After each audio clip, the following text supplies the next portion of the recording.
While everyone was focused on Trump's Davos theatrics, something massive just happened behind closed doors. NATO's top brass just confirmed what the media won't tell you. Trump didn't just talk about Greenland. He secured something called total access through a defense framework that changes everything. But here's what's really going on. You see, this isn't just about ice and real estate, folks. China has been quietly moving into the Arctic for years, setting up shipping routes and military positions that could choke off American trade within a decade. Russia's been doing the same thing on the other side. If they control those sea lanes, they control global commerce, and that means they control us. Your gas prices, your grocery bills, your job security, it all runs through shipping routes that are about to be dominated by our enemies, but Trump just outmaneuvered them with one brilliant move that even NATO admits was genius. And speaking of feeling powerless, if you're like me and you're getting into that age where your body just feels sluggish and off all the time, then listen up, because recently I wasn't feeling great.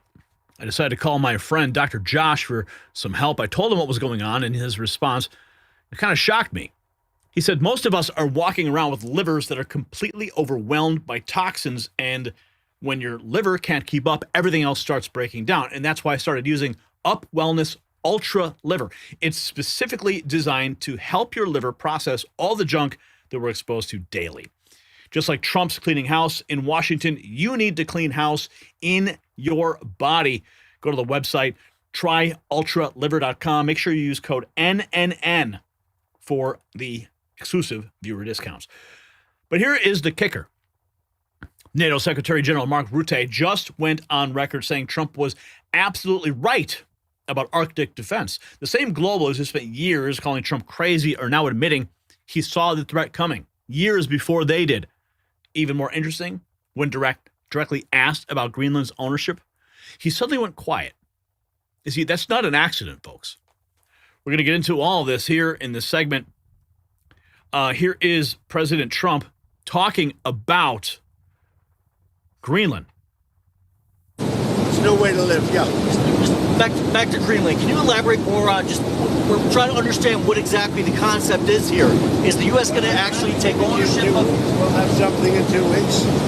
There's a good spirit to get something done, and we have to have a strong freedom. We have to have the ability to do exactly what we want to do. We have a great military. I built a great military. I did this in my first term. And continuation, big continuation. I think what we did with the defense companies was very important too, because we need things faster. We have the best weapons in the world by far. We showed that last week with Venezuela. We have the best weapons in the world. We have to make them faster. How would it be any different than the current situation? The U.S. can... Much different, much more detailed, much more generous to the United States. It's a much more generous deal. It has to be. And we're building a Golden Dome, and you see the way it works. That is so much better for us and for Europe to have that piece of ice covered by the Golden Dome. President Trump on Air Force One, returning from Davos. Elon Musk being Elon Musk. I heard about the peace summit and thought, well, is it that peace or peace? Like a little piece of Greenland, a little piece of Venezuela. Only Elon could turn geopolitics into a menu order. About the formation of the peace summit, and I was like, is that PIEC? A little piece of Greenland, a little piece of Venezuela. we got one. All we want is peace. Okay, I'm going to... Elon Musk gonna Elon Musk, right? But speaking of jokes, Diaper Diplomacy posted this. Oh, come on. Don't do that to me. Greenland is a vast, almost entirely uninhabited and undeveloped territory that's sitting undefended in a key strategic location between the United States, Russia, and China. That's exactly where it is, right smack in the middle.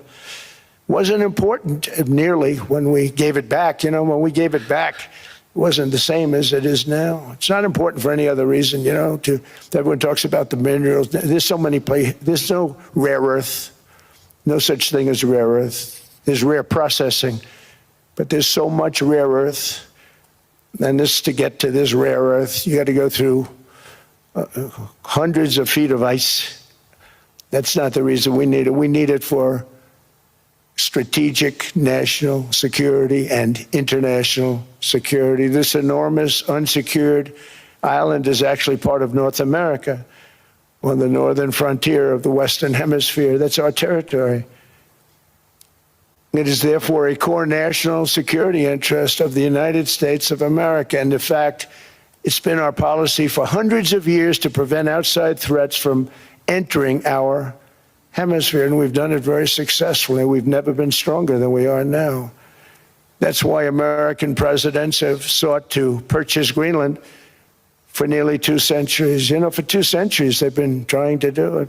They should have kept it after World War II, but they had a different president. That's all right. People think differently. Much more necessary now than it was at that time, however. In 2019, Denmark said that they would spend over $200 million to strengthen Greenland's defenses. But as you know, they spent less than 1% of that amount. 1%. There's no sign of Denmark there. Diaper diplomacy. Dropping the baby Trump memes. Always funny to watch those. Here is the foreign secretary asked about the deal on Greenland. Yvette Cooper has perfected the art of talking a lot while saying absolutely nothing. That's from Saul Stainforth, who wrote that. Let's see what's going on here. Do you know what is in this framework? Well, we've had 2 weeks of very robust diplomacy. We've been unwavering in our principles and calm and very coordinated with our allies and pursuing UK's national interests. So I hope this means we are now in a much better place to actually focus on what the real issues should be, which is our collective Arctic security, how NATO countries work together, respecting sovereignty, respecting our collective security in the face of shared threats, particularly from Russia. So what I hope this now means is there will be a lot of work through NATO on those collective security threats, and also the direct discussions that Denmark had asked for Denmark, Greenland and the United States on the way forward around Greenland, protecting Greenland's sovereignty. Because the question obviously was, do you know what is in the deal? It doesn't sound to me like from that answer like you do. And Donald Trump says everybody's very happy with the deal. I mean, how can we be happy with it if we don't know what's in it? Well, I think there are 2 things now that I would expect to happen. The first is a return to some of the discussions that Denmark and Greenland had asked for with the United States, where they had begun those discussions in Washington last week, and that's what they want to focus on, is some very practical discussions about Greenland's security, whilst being very, very clear that Greenland's sovereignty is not up for negotiation. What I've been calling for is a wider programme of work, which I think... Sorry, just come in. Do we know what is in the deal? Sorry, Sophie. Yeah, go on. Do we know what is in the deal? I think this is about... No, I think this is about both 2 things. First of all, some direct discussions between the US and Denmark, but secondly, and Greenland as well, and secondly, about something that I've been calling for, that the UK has been calling for, which is a sort of Arctic sentry, which is very similar to the approach that NATO has taken to the Baltic sentry, to the Eastern sentry, where countries work together through NATO, a kind of collective framework to security. Yeah, but so far, NATO hasn't done anything, right? Because it all falls on our shoulders. Going back to Elon's joke, it's not so funny because Trump's team just revealed exactly how they're using economic pressure to get what they want. Here's the NEC director, Kevin Hassett. Well, I mean, they're very, very effective, and it's actually interesting to dive into the economics of why they're effective. That if you think that U.S. consumers are going to bear the tariffs, then they wouldn't care. the foreign governments. But if they think that like the Chinese have inelastic supply to the U.S. so they're going to just keep dumping their stuff no matter what, then they really, really care about the tariffs. And so the fact that countries move so much when the president threatens tariffs says something about like who's bearing the tariff, right? If they're really upset about it, making lots of moves because of the president's tariff threats, that means that their people who study it know that it's not the U.S. consumers that bear it. And if you look at may just the mean CPI, that the US though, consumer's not going to buy like from them anymore. Right. And that's if you don't have a market to sell into because you've been priced out of that market. Yeah, they might buy from the U.S. instead, and that's something that we've seen actually, right? That the president brags about the trade deficit going down so much. So it is true that it advantages U.S. producers some, but again, inflation. There are a lot of predictions about inflation going up to the 3s and the 4s because of the tariffs, and the 3-month moving average at annual rate right now is like 1.5. Kevin Hassett, his tariff talk sets up the bigger reveal that Trump didn't need to buy Greenland when he could just negotiate total access instead. Here is the president on the Greenland framework. So what are we talking about? An acquisition of Greenland? Are you going to pay for it? I mean, we're talking about it. It's really being negotiated now, the details of it, but essentially it's total access. It's there's no end. There's no time limit. We're not doing a 99 or a 10-year or anything else. You know, the famous 99-year deals that you hear about, because countries can't do it for that. Countries go on longer. And so I think it's going to be something that's very well, already it's being reviewed very well. Well, I noticed the stock market went up very substantially after we announced it. But the details are being negotiated now. It'll be very good. So because the GDP of Greenland is like $3.3 billion, but people are valuing Greenland of between $50 billion and almost $1 trillion. So what are you willing to pay for Greenland? Well, I'm not going to have to pay anything. We're going to have total access to Greenland. We're going to have all military access that we want. We're going to be able to put what we need on Greenland because we want it. We're talking about national security and international security. So we're going to not have to pay anything other than the fact that we are building the Golden Dome, and the Golden Dome is going to be something that's going to be very amazing. It'll be Israel times probably 100. And we need it. I think we need it. And it's all going to be made in the United States. Well, Maria asked a question about how much it was going to cost. And as we reported previously, it was the figure that was floated was $706 billion. But Trump says total access twice, not just military cooperation. This is something much bigger. And let's see. I think this is. Well, I'm not going to have to pay anything. Okay, we'll get this.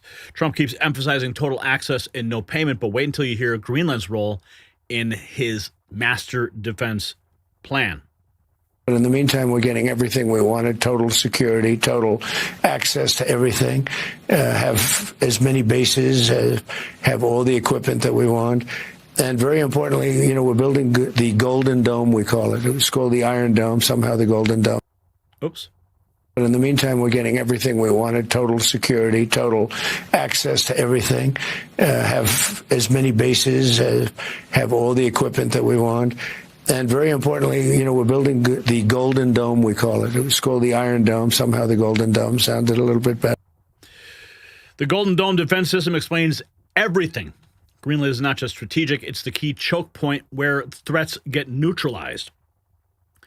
NATO Secretary General Mark Rutte confirms Greenland's ownership was not raised in talks with President Trump, as focus remained on protecting the Arctic region.